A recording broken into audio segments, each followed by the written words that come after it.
अशोक सम्राट कलिंग की लड़ाई के बाद जब उनके अंदर इतना खून खराबा उन्होंने देखा, देखने के बाद उन्होंने अपने हथियारों को डाल दिया और डालने के बाद उन्होंने बौद्ध धर्म को अपनाया।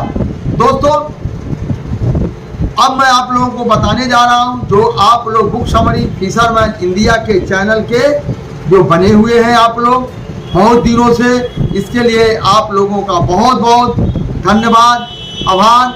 दोस्तों, आज मैं आप लोगों को अशोक सम्राट का जो धम्म चक्र के बारे में ये मैं आप लोगों को बताने के लिए जा रहा हूं। उन्होंने जब बौद्ध धर्म को अपनाया उसके बाद उन्होंने अपने शिलालेखों में क्या लिखवाया और क्या क्या लागू किया। सम्राट अशोक ने बौद्ध धर्म अपनाया तो उन्होंने सभी प्रकार की बलि प्रथा को सख्ती से रोक लगाया।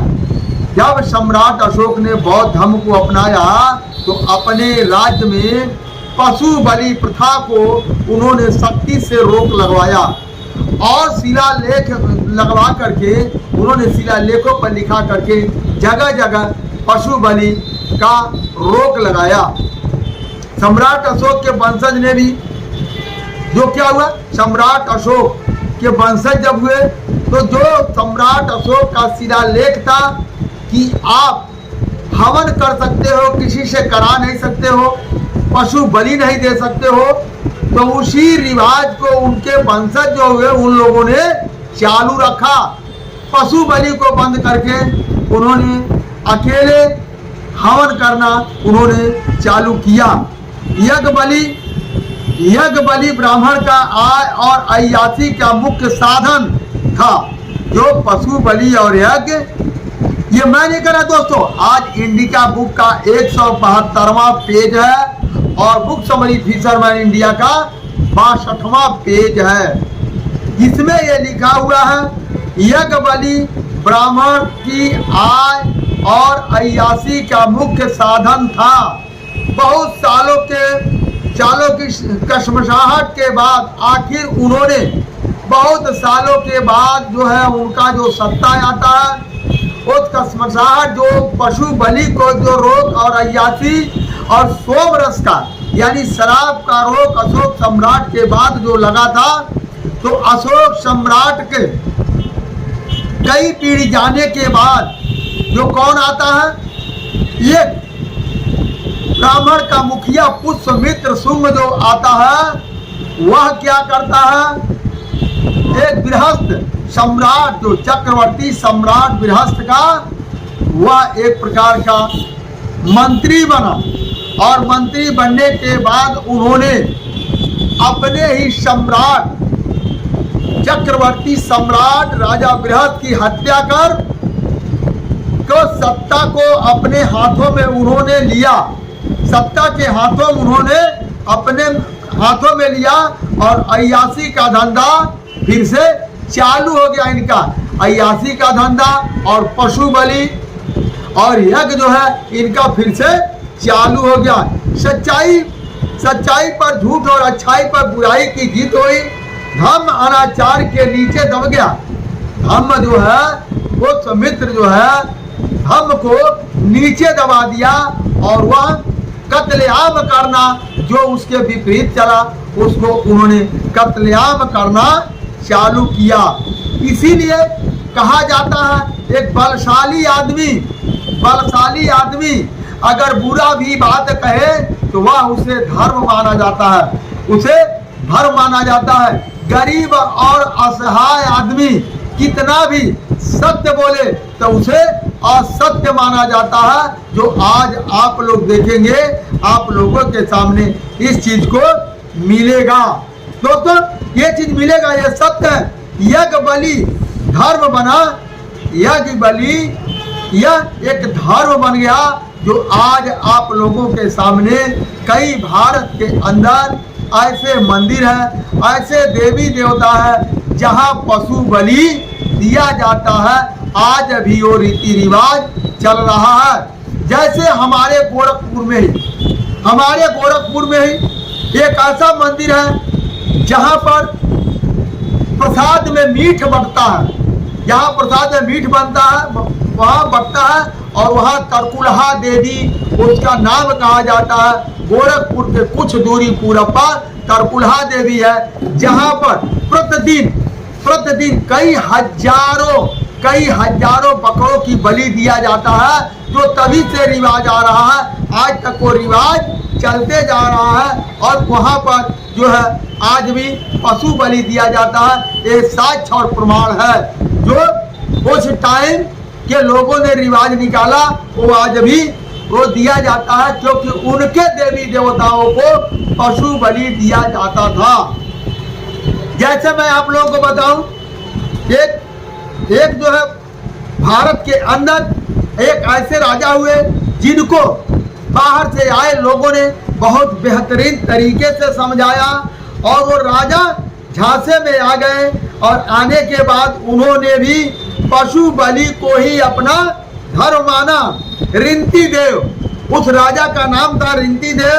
जैसे रोजाना 2000 गायों को काट करके ब्राह्मण को खिलाना उनकी एक दिनचर्या बन गई थी, यज्ञ बलि जो धर्म बन गए। समय कर्म जो अच्छे कर्म है उसको दबा दिया गया। सदियों तक ताकतवर का यह अनैतिक कार्य भी धर्म कहलाता था। जैसे अब मैं बताऊं, जैसे तरकुलहा देवी का नाम लिया तो गोरखपुर में उस टाइम जो कौन रानी थी, गोरखपुर की रानी जैसे अनेक यजमान स्त्रियां मारी गई जिन्होंने इसका विरोध किया, पशु बलि का विरोध किया, उनको मार दिया गया। ये दोस्तों, ये आज भी आप देखेंगे, आप ईमानदारी से सच्चाई को अगर आप उजागर करते हैं तो जरूर आपके ऊपर संकट आ सकता है। हत्यारे पुष्यमित्र शुंग की अगुवाई में उनके समाज के लोगों ने नालंदा तथा तक्षशिला विश्वविद्यालय को नष्ट कर दिया। और क्या कहते हैं, खिलजी ने जलाया। अगर दोस्तों खिलजी ने बौद्ध विहारों को जलाता है और तोड़ता, तो हिंदू मंदिरों को क्यों नहीं तोड़ा? इसीलिए ये केवल छिपाया गया, उसका नाम लिया गया है। लेकिन इंडिका बुक के साक्ष्यों के अनुसार उसके पुष्यमित्र शुंग के जो लोग थे, उन लोगों ने तक्षशिला और नालंदा विश्वविद्यालय को नष्ट करने का काम किया। सिंधु साम्राज्य के नगर बर्बाद कर दिए। उन नगरों में बने बुद्ध स्तूप और बुद्ध विहार नष्ट कर दिए। बौद्धिस्ट को जला दिए। जितने भी बौद्धिस्ट लोग थे उनको इन लोगों ने जला करके हत्या करके मार दिया। मगर हत्यारे नहीं जानते कि बौद्ध धर्म की जड़ इतनी अंदर तक जली गई है कि चाहे पुष्यमित्र शुंग जैसा हजारों लोग आ जाए, लेकिन इस जड़ को खत्म नहीं कर सकते। आम जन धर्म की नीति पर ही चलती रही। अब देखिए क्या और उन्होंने किया। जो यहाँ के लोग थे, बौद्ध धर्म के लोग थे, उनका एक सिस्टम था, क्योंकि महात्मा बुद्ध को पीपल के पेड़ के नीचे उनको ज्ञान प्राप्त हुआ था। और जितने लोग बौद्ध धर्म को मानने वाले थे, सब लोगों ने अपने घरों में पीपल का पेड़ लगाया था। जितने बौद्ध धर्म के मानने वाले लोगों ने अपने घरों में पीपल का पेड़ लगाया था। और विश्वामित्र शुंग के साथ जितने भी लोग थे, पुष्यमित्र शुंग के अनुयायी जितने भी लोग थे, उन लोगों ने जितने भी घरों में पीपल का पेड़ लगा था, उन पीपल के पेड़ को जलाने का और उस परिवार को कत्लेआम करने का कार्य किया। और उन्होंने, उन हत्यारों ने उन घरों को शमशान बना दिया जिन घरों में पीपल का पेड़ लगा हुआ था। लोगों को डर था, वहम फैला दिए कि पीपल के पेड़ के नीचे शमशान होता है, यानी पीपल के पेड़ के नीचे भूत होता है, वहाँ सोना नहीं चाहिए, वहाँ जाना नहीं चाहिए। जो आज भी गांवों में इस रीति रिवाज को लोग कहते हैं कि पीपल के पेड़ के नीचे सोना नहीं चाहिए, पीपल के पेड़ के नीचे रात को जाना नहीं चाहिए। इतना इन लोगों ने डर फैलाया। और डर कैसे फैलाया? जिन गांव में पीपल का पेड़ था, उन घरों को इन लोगों ने शमशान बना दिया।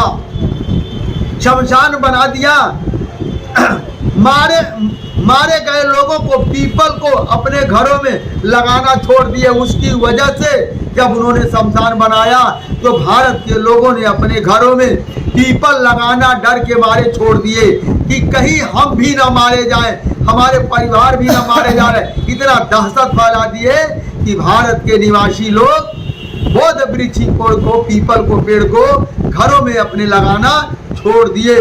मध्य काल में फिर से धर्म की हरी झंडी कोपले फूटी और जो बाहर से आए जिन लोगों ने उनको नीच जाति कहा था, तो बगावत के स्वर फूटे, बगावत के सत फूटे।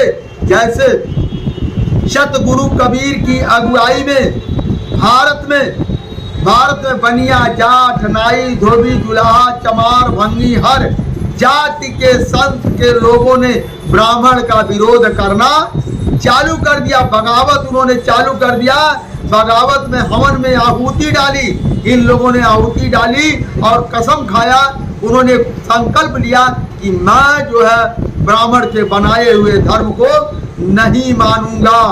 जैसे आजादी के परवानों को, जैसे तब क्या हुआ, जैसे आजादी के परवानों को अंग्रेजों ने चून चून करके मार डाला, इसी तरीके से उस आहुति में हवन में जो आग डालने वाले लोग थे, जिन लोगों ने संकल्प लिया था कि मैं इनके धर्म को नहीं मानूंगा, तो वैसे इन लोगों ने, इन समुदाय के लोगों ने चून चून करके भारत में उन लोगों को मारने का कार्य किया। लेकिन दुख इस बात का होता है, ब्राह्मण ने साम दाम दंड भेद नीति को तहत उन संतों को भी हिंदू करार दिया। क्या हुआ, उन लोगों ने साम दाम दंड भेद नीति से संत को, कबीर दास को भी इन लोगों ने हिंदू करार दिया। जो जिन्होंने इनका विरोध किया, उसी को जब देखे कि जनता इधर झुकाव कर रही थी, इन लोगों ने उनको हिंदू करार दिया। और 19वीं सदी के अंतिम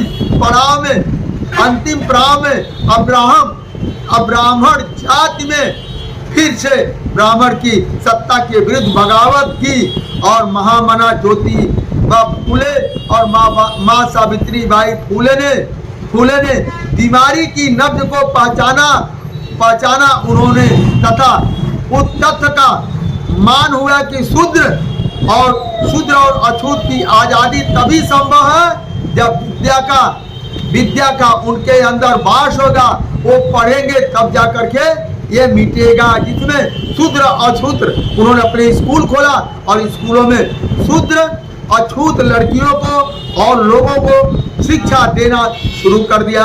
तो दोस्तों, ये मैंने आप लोगों को बताया एक साक्ष्य प्रमाणों के साथ। अगर हमारा ये विचार आप लोगों को पसंद आया हो तो आप लोग इस चैनल को सब्सक्राइब करें, लाइक करें और शेयर करें। दोस्तों धन्यवाद, नमस्कार।